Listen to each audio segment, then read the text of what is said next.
Hey guys, welcome to part 5. So in my last video in part 4, as I showed you, we wired up the light fixture, and today I got the dimmer switch.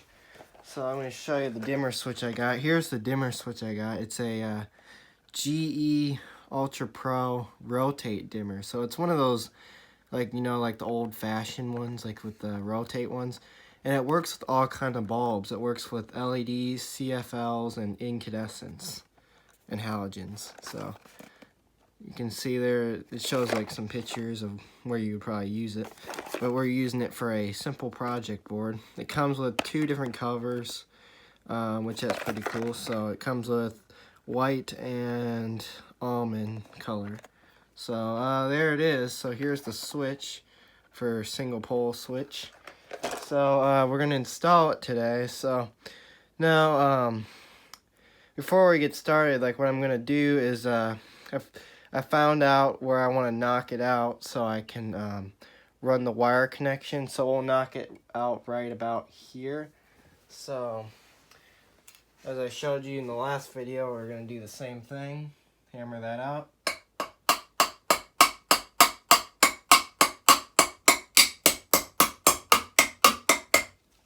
So I'll hammer that out like that. Then weave it in. Remember, like, weave it back and forth to get the little thing out.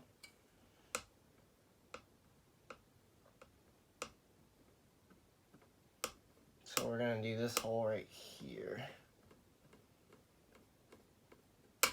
Got it? So just like that. So put that there.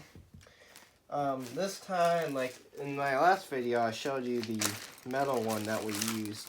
This time, I'm going to use a plastic one this time. So this time we're going to be using this one. So I showed you this in my last video, the plastic one. So the hole that we just punched out, we're going to stick it in there until it clicks.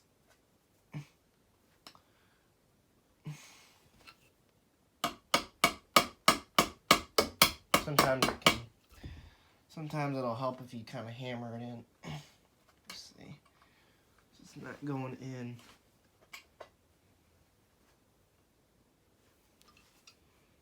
Let me see. Yeah. Little problem here. It's hard to get this one going. Okay, wait. Hold on. Let's see if I can get the wood side. There we go.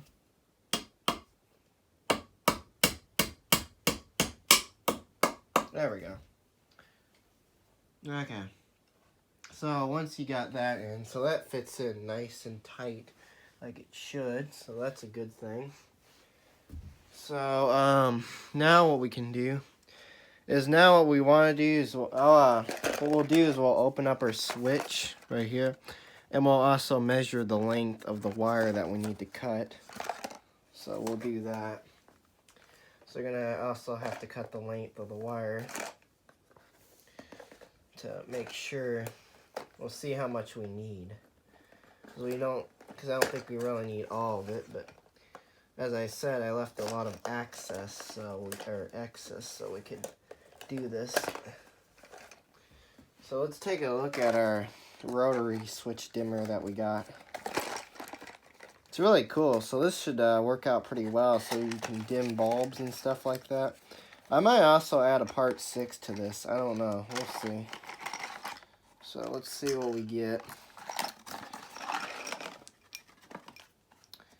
Okay, so we get our instructions how to install the dimmer switch. So we'll need that. That'll be very important for this project. Here's the knob.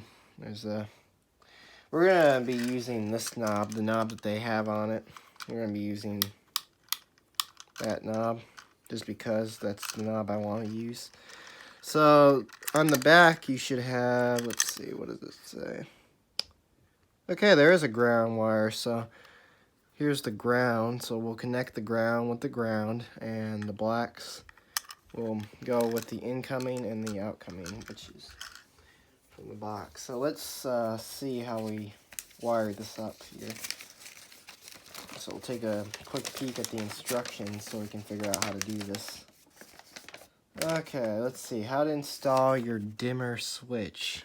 So, let's see here. So, it shows you how to do it. Oh, you can also do it with a three-way too. That's pretty unique. I would like to know how to do that. But today we're focusing on the single pole, so we gotta figure out how to do the single pole one. Okay, so ensure that the power is turned off. So, yep, we have no power running through this, so power is turned off. Take off the wall plate. Wall plate's already off. Move the switch and determine the type of circuit. So it's single pole. We have 2 insulated wires connected to 2 screws of the same color. Replace the switch with a single pole dimmer. You will use step E1 instructions for an installation. Okay. So here we go, E1. There are 3 wires, 2 black and 1 green, existing the back of the dimmer casing. Let's see. Connect the green with ground. Choose either of the black dimmer wires. Connect to either wires previously removed from the switch. I don't think it matters on this, does it? It says connect either one. Seems simple enough. And this should just come right off. I'll figure out that. Okay, let's measure how much wire we want in this box. So, let's see. Okay, let me pause that real quick.